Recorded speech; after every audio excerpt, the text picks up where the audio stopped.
Welcome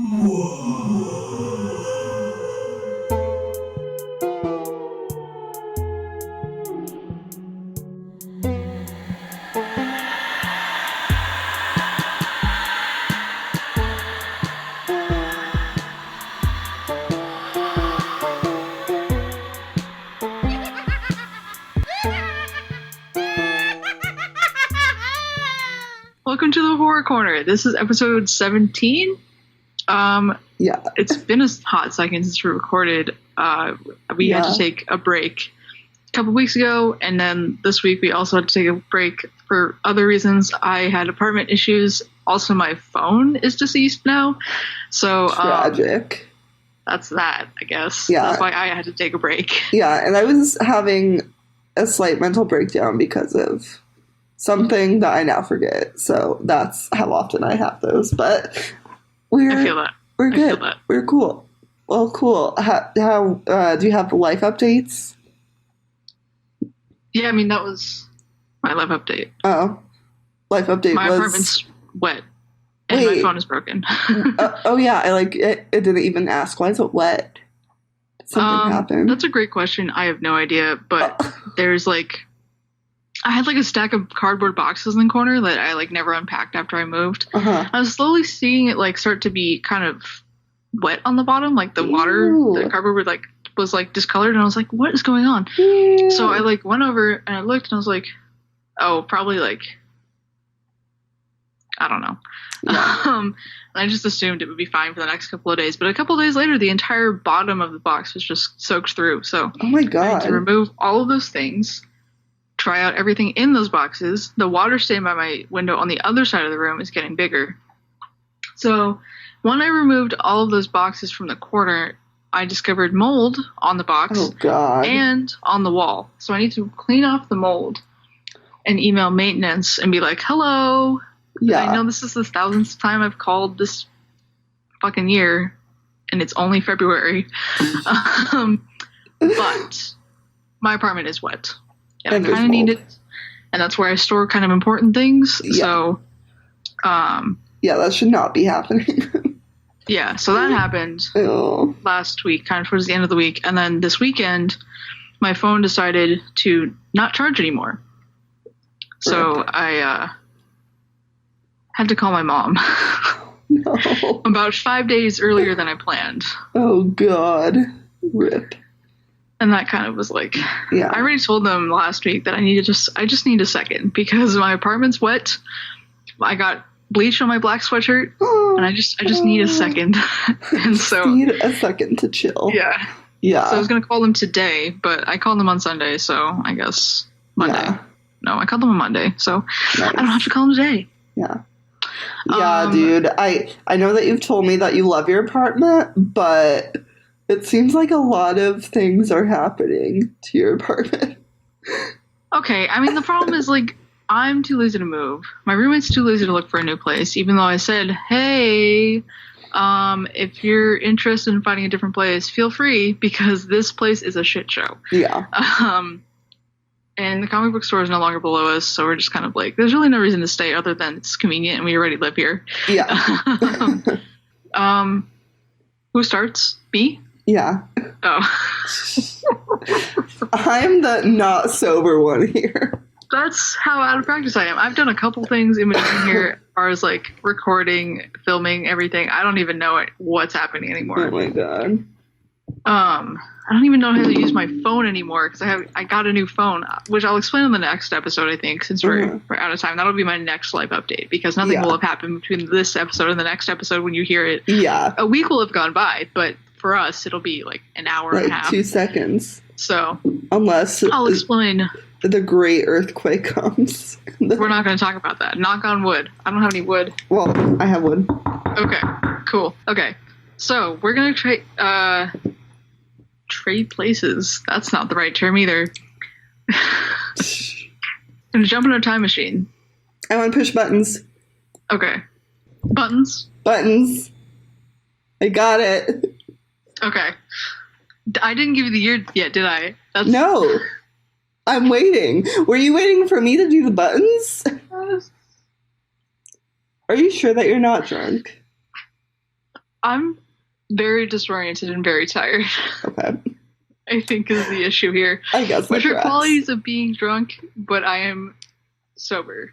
You know, there is this medical condition where your body can create its own alcohol, and then you get drunk. You should look into that.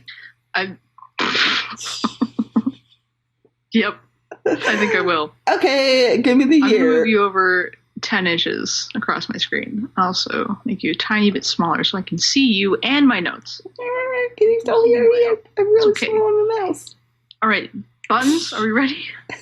Are you ready need to give me the date, dude. I'm just waiting. Yeah, I know. I'm ready. Okay. Numbers 2006. Beep, beep, beep, beep. Great. Okay. I really never know how to react to that. Okay. We're going to go to November 2006 when a Florida man, yes, this is a Florida man story. Oh my God. A Florida man named Abraham Shakespeare. Oh boy. Florida man Abraham Shakespeare won $30 million from the lottery jackpot. Wow.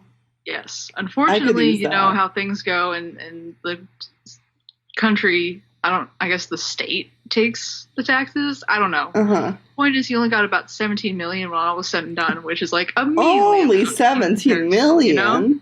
Yeah, like $17 million. I don't know what I could do with that. Buy like a Whopper? I don't know. Buy a Whopper? Like, buy a Whopper. You mean the whole restaurant, or? Oh, a Whopper from Burger King. Oh, okay. Is Whopper a restaurant? I think so. I think it is. Or is it the burger? And I've just been thinking that they're saying the restaurant the whole time. Well, Whopper's the burger, and then there's a Whataburger. Okay. Which is a different restaurant. This is very relevant to our podcast. I don't know. It doesn't matter. Okay, moving on. Florida man number 1.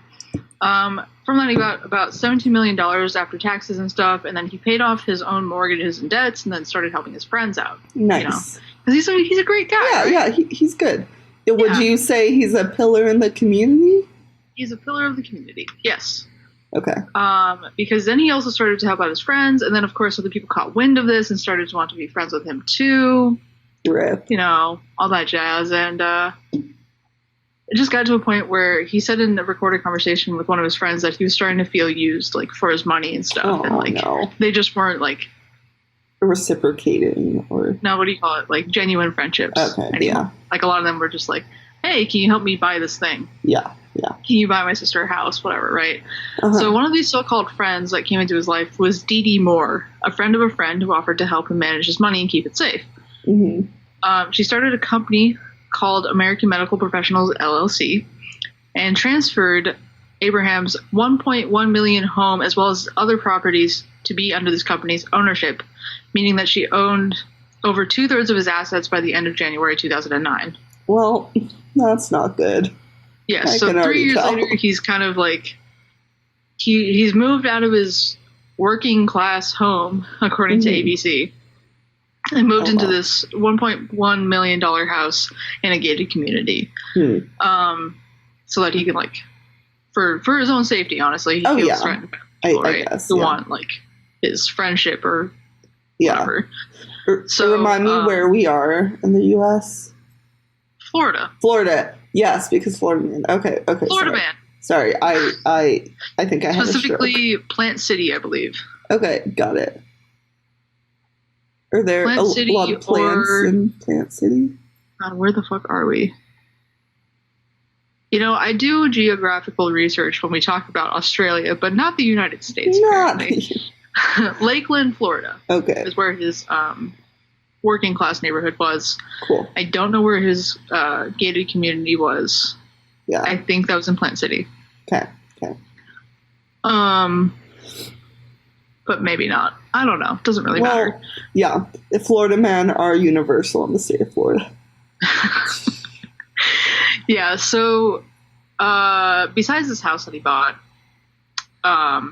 he also bought a Rolex watch from a pawn shop, like an expensive watch. And he also bought a Nissan Altima.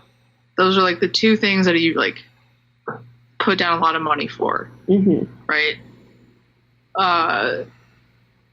So he bought those two things and he bought the house. And then all those things were owned by Dee Dee by the end of January 2009. Okay. With the profit money, whatever, that she has under this LLC or whatever. Like, I don't know how to describe this for some reason. Yeah, hang on. That's okay. In my brain, it's not connecting. The next bullet point I have is she buys herself a truck and a Hummer and a Corvette for her boyfriend, and then went on vacation, claiming later in court that the money, claiming in court later on that the money she used to buy these things and take her vacation was a gift from Abraham. Yes. After a while, the money was basically gone, and no one really knew what happened to it. Surprise, surprise. And then, also surprise, in November of 2009, one of his cousins reported him missing.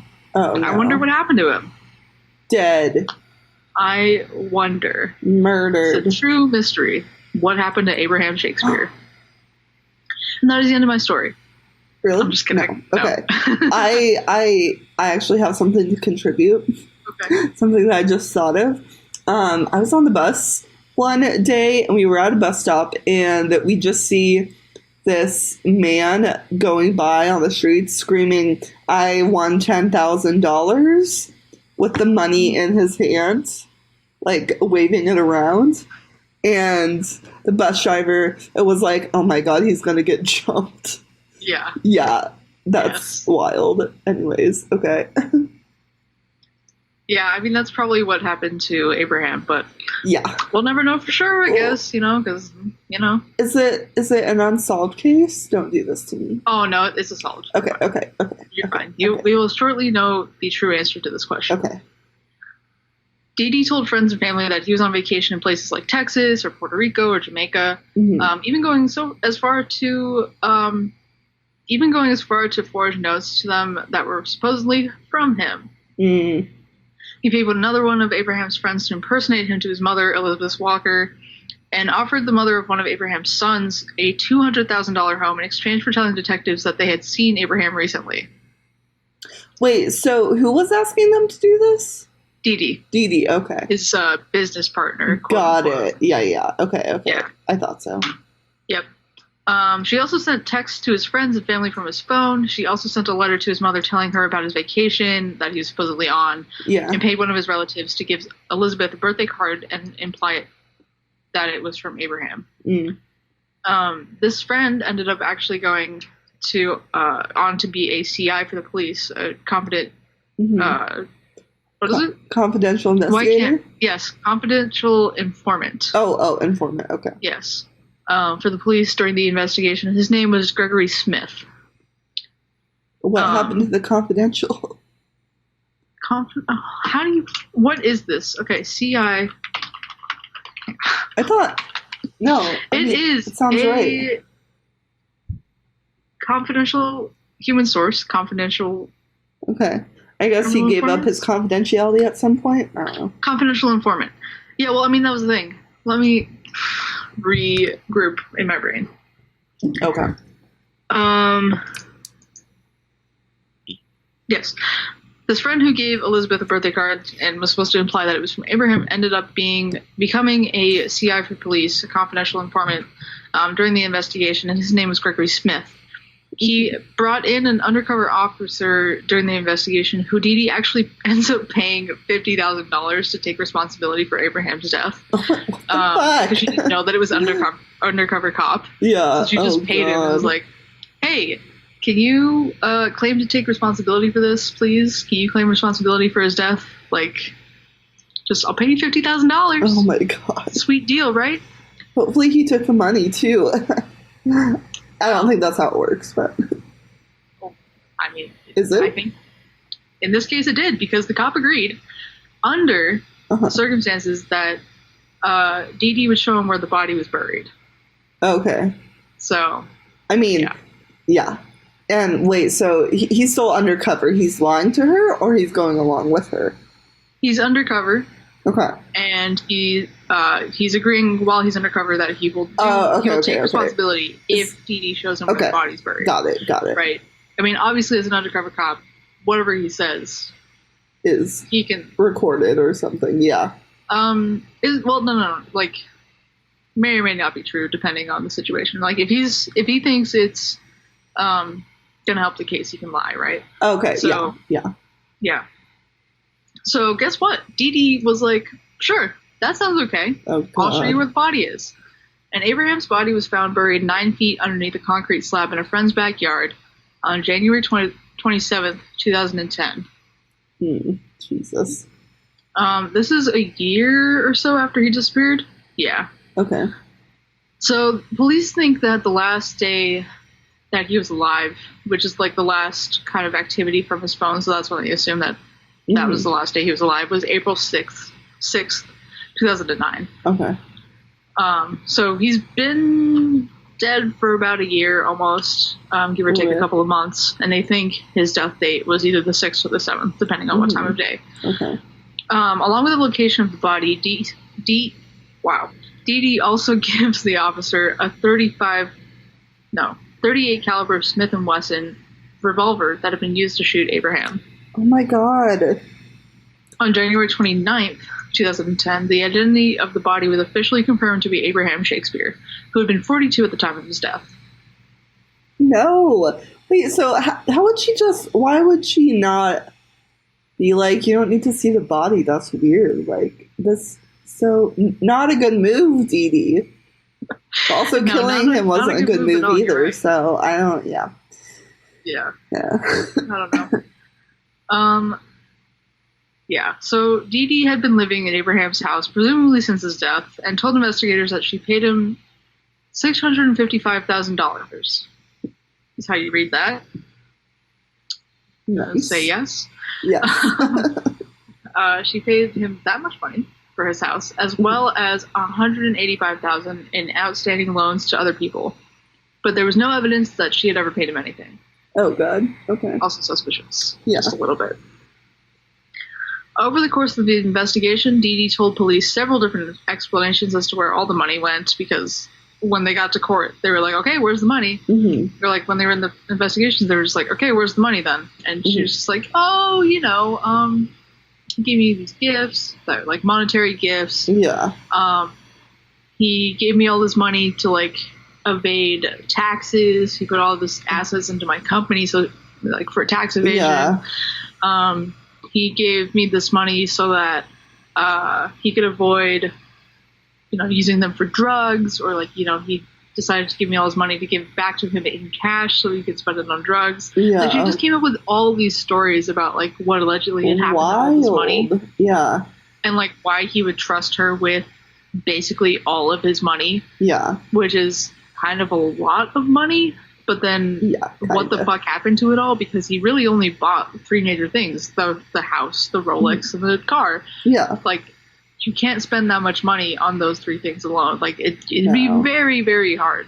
Yeah. Maybe a house you can buy for a lot of money. If you have, like, diamond chandeliers or whatever the fuck rich people do. Right, like, if you put a lot of, like, housework, maintenance, whatever, like, maybe.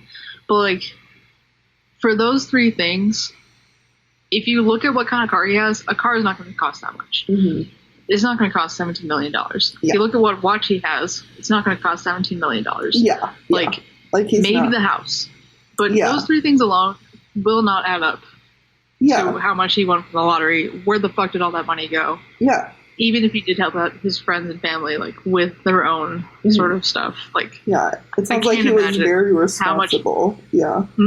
Oh, it sounds like he was a very responsible lottery winner.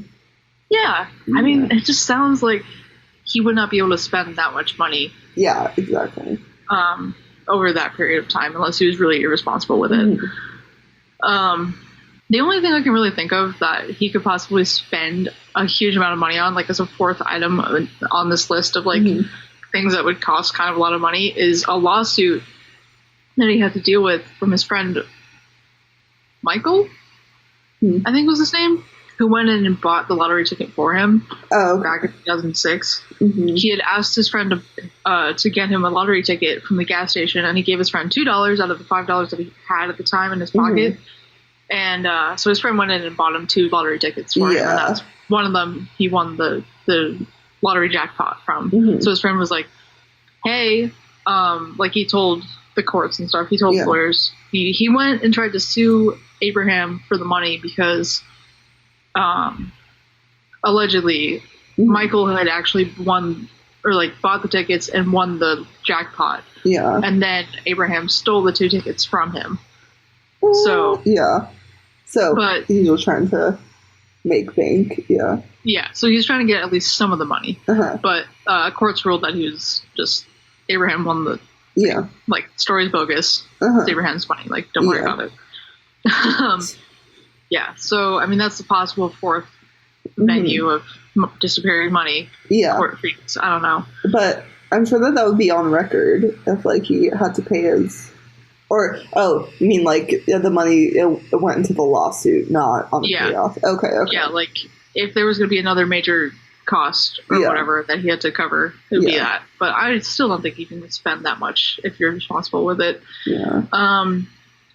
So Dee Dee just told a whole bunch of like bogus stories to police as to like why she had access to large amounts of money that were supposed to be Abraham's.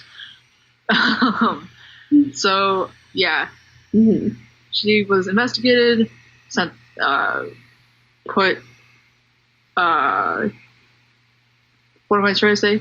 She was investigated, they went to court, and her ex-husband actually admitted in court that Dee Dee had asked him to dig a hole in her yard in April of 2009 for discarding trash and concrete. Oh no! Shit. Dee Dee apparently had called him back a couple hours after digging the hole and asked him to fill the hole. Oh my god. Since he was being paid by her to do other work in her yard, he filled the hole, but didn't really think much of it, and he didn't see what was in it because it was dark. Oh. Yeah. So. Imagine calling up someone at night, hey, come dig a hole. Oh yeah, put it back together in the dead of night. Why would you not be suspicious? Yeah, that's weird. So suspect. I can't believe, like, he didn't, like... Yeah, like... ask me questions. I don't even know. So Dee Dee was found guilty of his murder, Abraham's murder, in 2012 and is currently serving a life sentence in prison without the possibility of parole. Fun times. Cool. But what really put the nail in the coffin was when Elizabeth Walker, Abraham's mom, came forward and told investigators that Abraham was in fact illiterate and therefore could not have written a letter that she'd received from him, allegedly, or a majority of any written forms of communication that his friends and family had received since his disappearance. Yeah. And the signature on the birthday card that she received looked like his signature, but they basically could say with certainty that it wasn't his actual signature. Yeah. Oh, shit. I mean, like, he's illiterate, but, like, he could still sign his name and stuff. Yeah. And, like, but the signature on the card was not his. So everything just kind of, like... came together, and then his mom testified in court that Abraham was illiterate, so he couldn't write her a letter. Yeah. Oh, God. So, yeah, Dee Dee was just, that was the last straw, and she was sentenced to prison. Yikes. Oh, gosh. Yep. And that is the official end of my story. Well. Of the Florida man, Abraham Shakespeare, who was murdered for... not so great reasons. Not that any reason is good for murder. Like, I mean, some reasons are justifiable.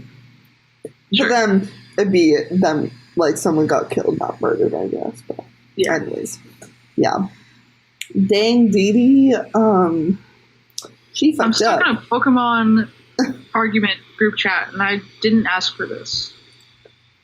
I need to just put my phone across the room. Is it an argument specifically pertaining to Pokemon? Or group chat? It's in our group chat. That's not specifically for Pokemon, but they're talking about who are the best starters. I've never seen Pokemon. My childhood was very focused on the classy Disney TV shows.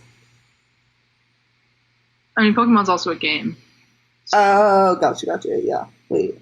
Was it a game first or a TV show first? Pokemon came out in 2000. What the fuck? 2000? Pokemon came out in 1996. Oh my god. That's a year before I was born. Yeah, Pokemon came out in 1996 along with Yu-Gi-Oh! And stuff like that. It came out as a video game first, and then card game kind of came in tandem, and then the show started. Oh, okay. Well, then that makes sense why people are so obsessed with Pokemon. It has a long-ass history like that. Yeah. Interesting. I know. I want to get more into gaming, but I want a gaming computer. But mostly I just want it for The Sims 3. Oh, yeah. Because for some reason, The Sims 3 doesn't like my Mac. And I have The Sims 4. But me and my twin collected every expansion pack for The Sims 3. So even though Sims 4 is cool, it's like going back to the base game. Ugh, tragic. Yeah, I know. My friend was like, oh, let's do like this shell challenge thing where like I make a house, you make a house, and then we both decorate each other's houses. Mm-hmm. Oh, and I was like, cool. And then they were like, what packs do you have? And I was like, none? None. Rip. My sister bought the game for me for Christmas, and I don't have money to buy other ones. Oh, no. So my sister literally Venmo'd me the money so I could buy this game. Oh my god, I love it. So yeah. Sorry, I got really off track, and I'm trying to mute this conversation, but I got distracted. So I've been researching this one for like a week because I think we were supposed to record last Wednesday at night, and I was like doing my notes, and I'm like, I'm too scared. I can't keep doing this. So get ready to be spooked. Okay. So we're gonna talk about doppelgangers this week. Okay. And I didn't think that it would disturb me as much as it did. But then I started doing research. I just really don't like it. I don't enjoy it. Yeah. So doppelganger is a German word. Indeed. And direct translations, and I'm going to go into the etymology a little bit because the translations are kind of even creepier than the concept itself. Okay. Or like they add to the creepiness value. So doppelganger means double goer, which I don't like that. There's double goer, double walker, double sense, alter ego, twin strangers, look-alike, mirror image. Okay, the rest of them sound okay, but the first one, double goer, it's like your soul is, there's two souls, and they're going twice, and or one soul is going twice, or that. I don't know. Mm-hmm. Oh man, I get it. Yep. Okay. We'll keep. Yep.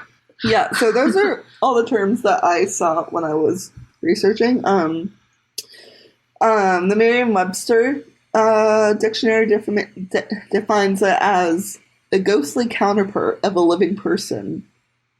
So like doppelgangers are basically just like you got yourself, and then there's like another version of you. I don't know if I even need to explain that, but that's kind of simply what they are. And there have been like a lot of movies and stories about them, like the movie Us by Jordan Peele. That one is like classic doppelganger. Oh, yeah. Like classic double shit, and it is very freaky. Freud also had a thing on doppelgangers in his essay The Uncanny, and it's a psychoanalysis of why like rationally harmless things like mirrors and dolls and robots like freak us the fuck out, and doppelgangers are included in that class of scary objects because they're like us but they're other, and they're not human but they're all too human at the same time. So I am going to give, let's say, a continental doppelganger review like a continental breakfast, but it's continental doppelgangers. Okay. Yeah. Okay. So, one version of it is from ancient Egyptian mythology, and it's called the Ka. The Ka. The Ka. I think I'm saying that right. That's Ka. Okay. I think so. I mean, I wouldn't know either, but sounds right. Sounds right. Okay. So, the Ka is a tangible spirit double, having the same memories and feelings of its human counterpart. And an Egyptian view of the Trojan War says that it was actually Ka of Helen, not Helen herself, who was used to mislead Paris and stop the Trojan War. Fascinating. Okay. I know. And yeah, and that has a lot of implications for readings of Helen too. There's a lot of demonizing of Helen, but then if it's her Ka, that just adds a dimension that's bizarro. Then where was Helen? Okay, hang on. Sorry. Sort of related, sort of not related. I went to go see Parasite yesterday. Wait. Parasite? Yeah, the movie. Oh, God. Yeah, okay. Have you seen it? Mm-mm. Okay. Well, it's very good. I do recommend going to see it. Or waiting for it to come out and finding a different way to see it, but also go to the theater and see it. Okay. It's very unsettling. One would say uncanny. Where was I going with this? Uncanny. No. The Uncanny Valley? God, this is so... What happened to my brain? Parasite. Where is it? Parasite. I know. Helen of Troy. Yes. Doubles. Doppelgangers. It's gone. I don't know where it went. Gender theory interpretations of the Trojan War. Yes, thank you. Really? Oh, nice. Not gender theory, but there was a preview for Portrait of a Lady on Fire. There it is.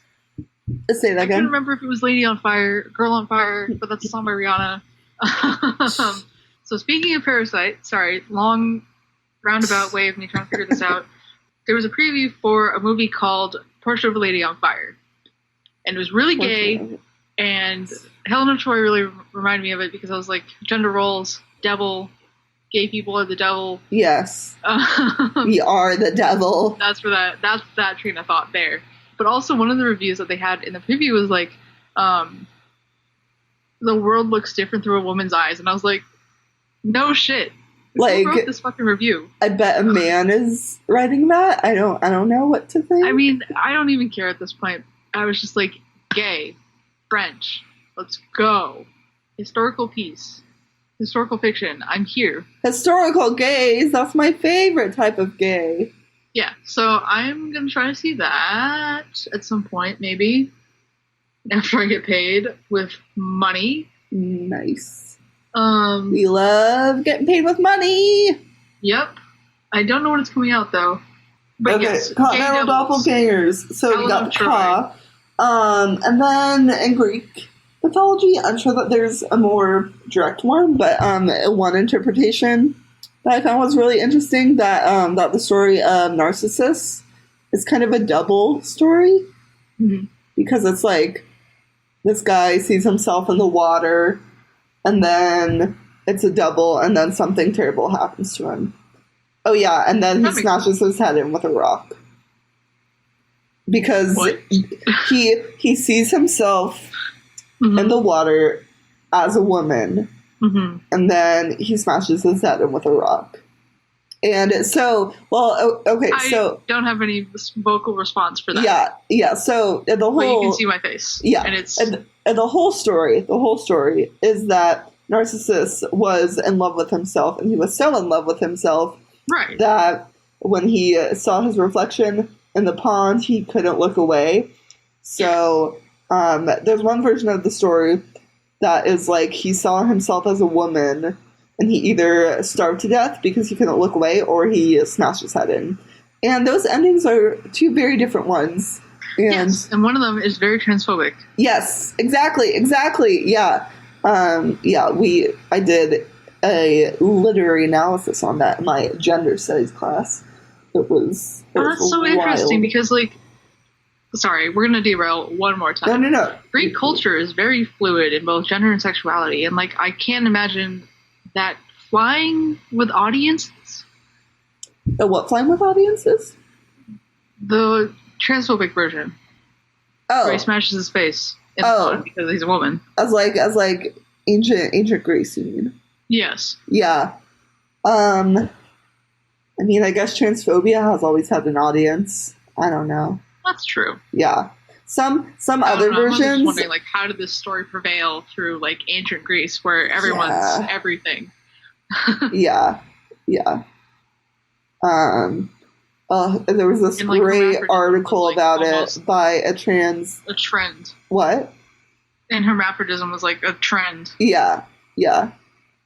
There was this amazing analysis of it by a trans woman medievalist. And it's so fucking good about the importance of having queer characters in like ancient texts, so that queer people can see their past, present, and future. And the importance of being able to see past. Oh, it was beautiful. I cried.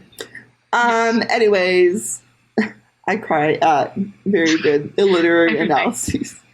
Everything. Almost as hard as I cried at Old Yeller and Where the Red Ferns Grow. Still haven't read that. Good, don't. I don't think I will. Thank you. It's just unnecessary. There's a movie coming out. Oh, is there? Fuck. Well, which I'm definitely not going to go see. I mean, I'm going to have to see it for old time's sakes. Actually, maybe I just shouldn't, because then I'll be scared that Susan's going to die. Old Yeller. Well, there's an old Yeller from 1957, but I thought there was a new one. No. Call of the Wild was the new one. Call of the Wild. Sorry, okay, continue. Okay. So, in Norse folklore, there's the Vardogur, and it has an O with like the slash through it, so I'm probably mispronouncing it. No, dude. I don't know, but in Norse folklore, there's this version of the doppelganger, and they are ghostly beings that came before their human counterparts, replacing them and carrying out all of their actions in advance. So there's a quote from Ancient Origins. Like, people around you were constantly having deja vu because they thought you already did it. It's reverse deja vu. It's like when you're sure that you haven't done something before. Right. Yeah. Well, I'm saying, like, for the people around you, it's reverse deja vu. Yes. Yeah. Okay. I got you. But that makes sense. Yeah. Backwards deja vu. So, yes. Agent Origins... Ancient Origins.net says, quote, the spirit with the subject's footsteps, voice, scent, or appearance and overall demeanor precedes them in a location or activity, resulting in witnesses believing they've seen or heard the actual person before the person physically arrives. This bears a subtle difference from a doppelganger with a less sinister connotation. Which, I don't know, it seems pretty fucking sinister to me. The idea... Yeah, I think either case is not great. Yeah, like I just imagine doing small things. Like, there's a doppelganger, like, a minute before I come in my apartment who comes in my apartment before me and then just disappears.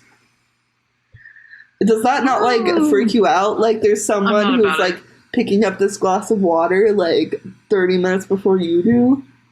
I mean, I think... I hate that. Sometimes I misplace things, and I wonder now if that's why. Oh, if your doppelgangers... it's wild. It's fucking wild. Stress. I hate it. Not about it. I never want to misplace anything else ever again. Rip. So Norse folklore kind of the Vartigoer could be a form of bilocation. So like traveling through alternate dimensions and shit. Another version that from Ireland is changelings, which we talked about before, and there are these other things called fetches. But I just wrote, so fetch. And that's so fetch, and then that's so fetch. I just immediately thought of Stop Mean trying Girls. to make fetch happen. Continue. Well, the That's So Fetches are supernatural doubles or apparitions. They're usually associated with bad omens, like impending death. Bad omens. There are reports that a double can be a sign of long life, though, if it is seen in the morning versus the evening. I don't see a difference, but sure. Yeah, I don't know. But some think that the Grim Reaper could actually be a double instead of an angel or whatever. Oh, what if you came to reap yourself? Yeah. I hate it. What if you said, I mean, that would connect to all my self-destructive tendencies. There would be a precedent for that, at least. Mm-hmm. And then I have some stories for you. Okay. Did you know that Abraham Lincoln had a double? I think I vaguely remember this. Yeah, like, what was it, like it's a few Daniel months? Day-Lewis, right? What? It's Daniel Day-Lewis. God. It's actually a lot more sinister than him, I gotta say. Daniel Day-Lewis's doppelganger. Wait, so Abraham Lincoln is his doppelganger?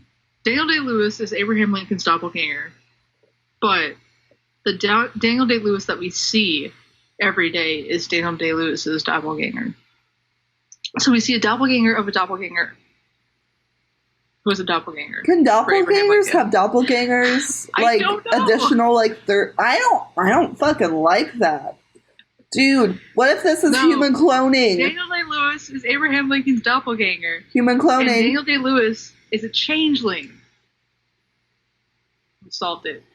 Okay, I don't understand, but maybe our listeners will. Who got kidnapped and was replaced, right? Daniel Day-Lewis was the replaced child. Yeah. Okay, dude. Never mind. Okay, He was kidnapped by his own parents because he had a wheeze. Abraham Lincoln's parents went into the future, stole Daniel Day-Lewis, made him Abraham Lincoln in the past. But Daniel Day-Lewis still exists today because he's Abraham Lincoln's doppelganger. I'm just going to say yes, and we can move on. Clones, right. Though. Clones. What if clones from the future come back and there are doppelgangers? Oh, my God. Fuck. Abraham Lincoln story. There's a sci-fi show out there probably about that. Oh, my God. I think it was like a few months before he died. His wife saw a double of Abraham Lincoln in the mirror, and she said, "I fear you'll live through this term, but not long enough to see the second." I hate it. I know, yep. And then he died and got shot. Just a little bit. Just a little bit. Just a tiny bit. Yeah. So that was fucking weird. I forget if there were also other stories that other people saw his doppelganger too, but I don't know how to sort the reliable ones from the unreliable ones. So, there we go. Another consequence of seeing your doppelganger is that they can give you bad advice. My brain does that to me all the time. Yeah. Oh my gosh, it's like saying Robert did it. Oh. God. No. Yeah. No thanks. Yeah, I just imagine like the two Kermits, the dark Kermit. Yes. That whole meme. Yeah. Me to me. Yeah. Also, if someone else sees your doppelganger, you will get very sick. So it's not even if you have direct contact, it's if someone else has direct contact with it. Mm-hmm. Which is wild, because then you have absolutely no control over it. And then other interpretations of the doppelganger phenomenon is that your doppelganger is a version of you that lived before you, which we already went over. It's your spiritual double. It's your double from the underworld, which I think is the kind of doppelganger that Us is based on, I want to say.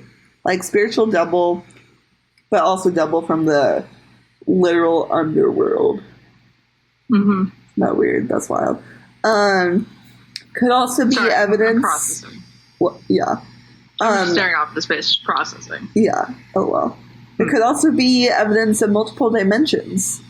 And then there is if we're taking a purely rationalist approach, there's this thing called the Capgras delusion. And there's like a specific like bullet point under it that's called like doppelganger syndrome. And this is a psychiatric delusion in which a person thinks that, quote, a friend, spouse, parent, or other close family member or pet has been replaced by an identical imposter. From Wikipedia, I think. It can be a delusion that comes with paranoid schizophrenia, but also with brain injury, dementia, and occasionally diabetes, hypochondria, or hypothyroidism, and migraine attacks. So if you have diabetes, watch the fuck out, I guess. I know, that seems like a very... Like, everything else makes sense except for diabetes. Yeah. Although, it does hypothyroidism? Migraine attacks? Do those make sense, too? Migraine attack, yes. Yes. Hypothyroid? I don't think so. Yeah. Diabetes is wild, though. There's a lot of, like, dark stuff mental health stuff, I think. But it is weird that I don't know enough about sugar. Diabetes. What?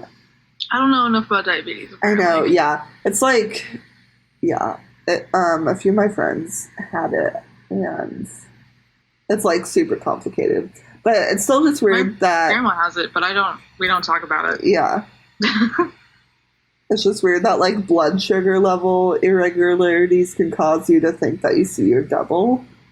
Yeah. Like, I don't like that. I don't get it. I don't like it. Fragile. I'm just gonna keep going. Alright. Okay, and then the last thing that I wanted to tell you was this very classic story of a doppelganger. Have you heard of Emily Saget? No. Okay, good. Well, Emily Saget was a school teacher in Dijon, France in 1813.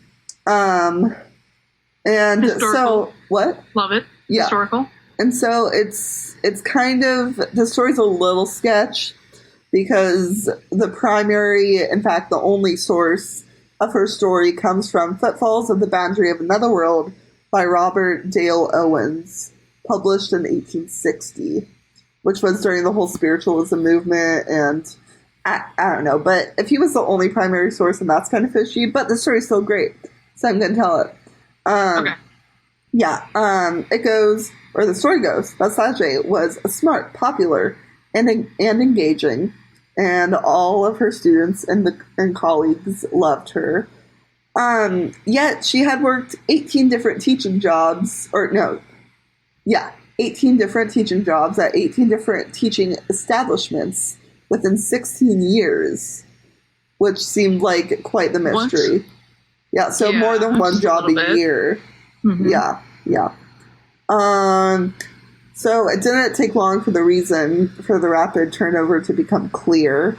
While teaching a class of 17 girls, Saget was writing on the blackboard when a duplicate Emily appeared beside Saget. The duplicate Emily mirrored her movements exactly, but did not have an actual piece of chalk in her hand, so she wasn't making any marks. Fuck! Yeah. 17 people witnessed this. Yeah. Like, just fucking materialize in front of the chalkboard. Yeah. And sorry, ears of listeners. Even more crazy. Fuck. Saget herself never saw her double, but everyone else did. No. Yeah. I'm screaming on the inside so I don't hurt people's ears. I'm so shook right now. Just hold on tight. Hold on tight. The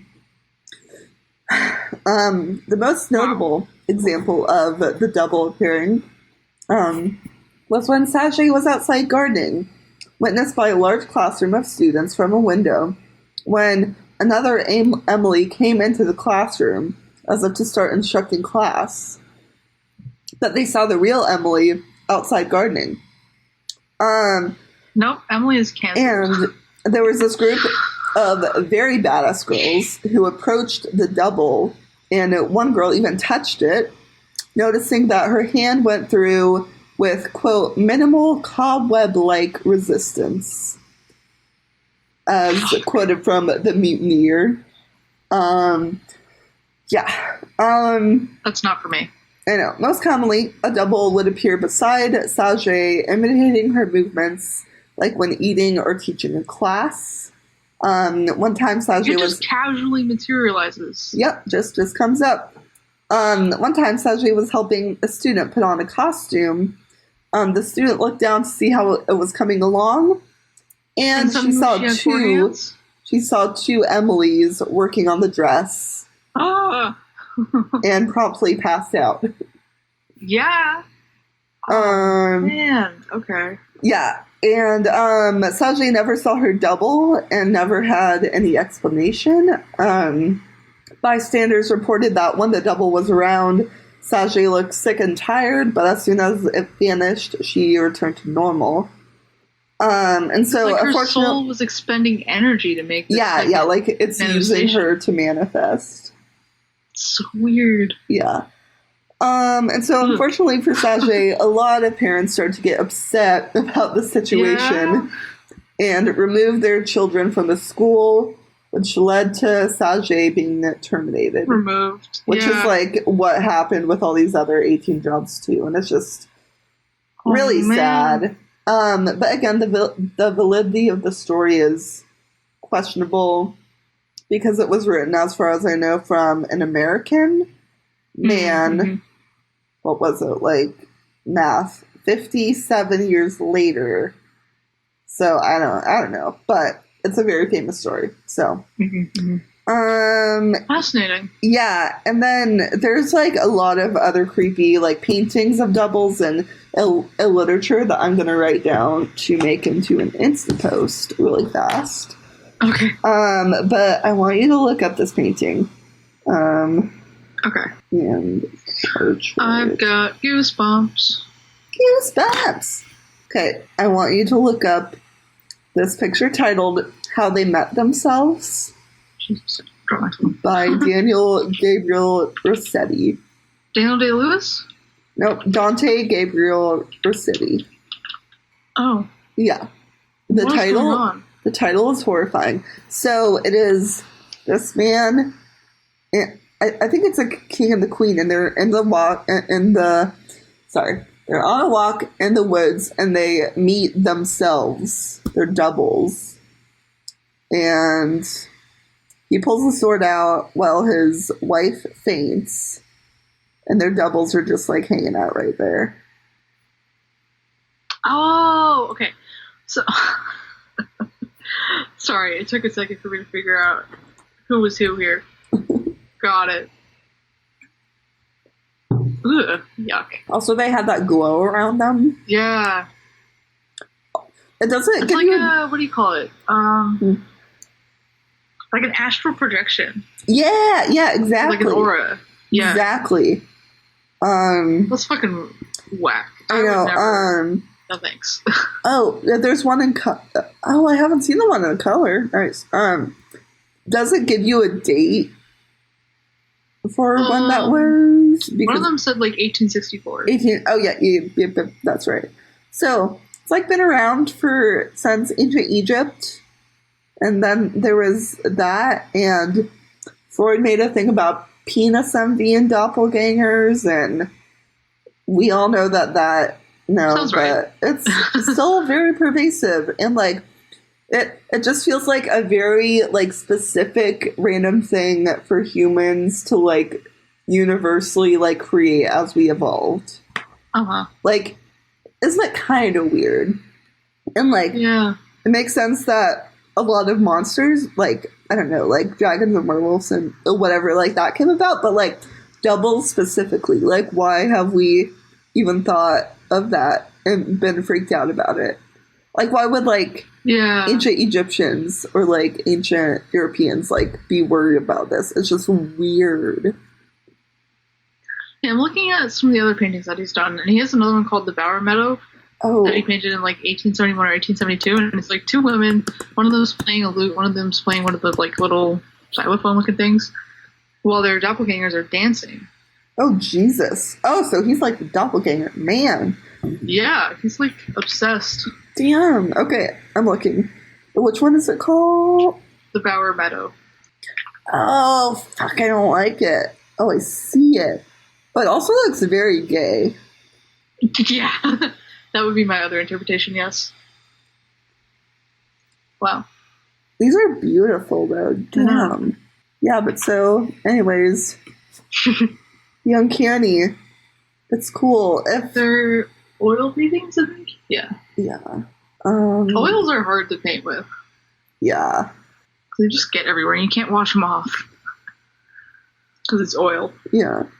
Wait, is that woman fainting in there? That's bizarro.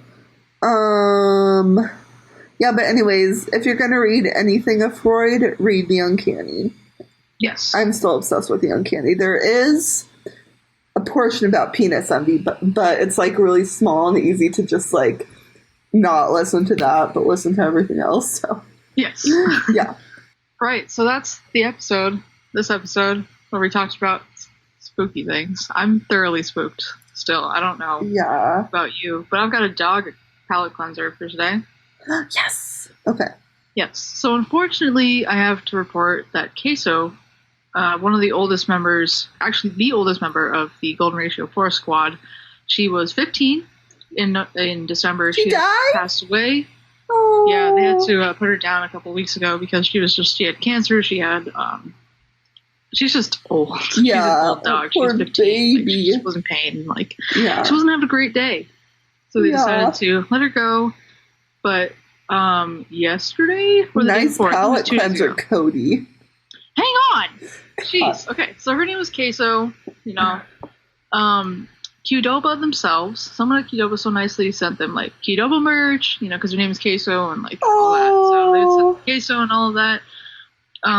You know, just they created this relationship with Qdoba, and Queso is no longer. And Qdoba sent them flowers. But that's not the end of it. Okay. 2 days ago, they are fostering a new dog. He's 3 years old. He's got a lot of energy.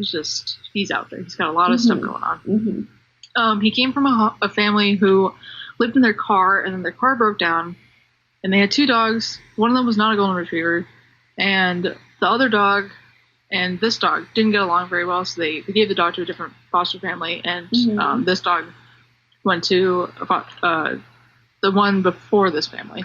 They went to two different foster families. Okay. And the dog that I'm going to be talking about ended up having to leave that foster home because he tried to eat their cat. Oh.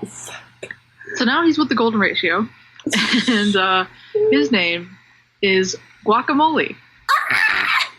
That's so cute! Oh my god, I love that! Oh.